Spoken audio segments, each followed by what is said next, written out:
Dopo 2 o 3 giorni che ho seminato, sono entrati e mi hanno aperto tutto, si sono salvati 4 piselli lì in fondo perché è troppo vicino alla casa, probabilmente. Cinghiali scatenati sui Colli Euganei a Baone. Siamo andati a Rivadolmo nell'azienda agricola della famiglia Roncolato, dove gli ungulati hanno distrutto completamente il raccolto di piselli di quest'anno. Distruggono tutto per dove passano, arano la terra, anche in mezzo alle vigne, che quando entrano troviamo tutto arato, e poi i piselli, insomma. Una perdita di almeno 5.000 euro per un'azienda che vive dei prodotti della terra.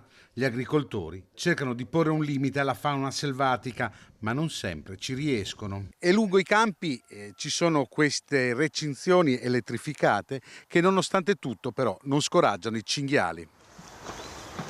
Sì. Non solo cinghiali, perché ora sui colli sono presenti anche i caprioli. L'anno scorso che avevamo piantato le vigne piccole, ci hanno mangiato i germogli delle viti, quindi anche quello sì.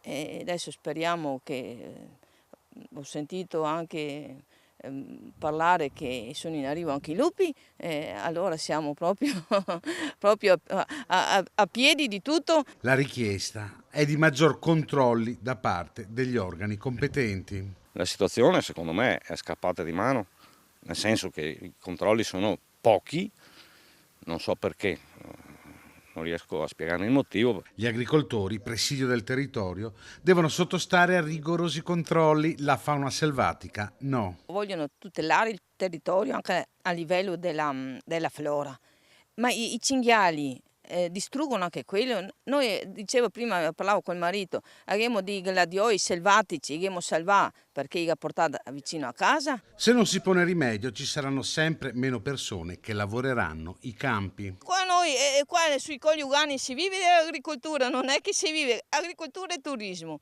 E poi Baone è un territorio, è uno dei comuni che proprio a livello industriale non ci sta niente, solo agricoltura, vino, miele e olio.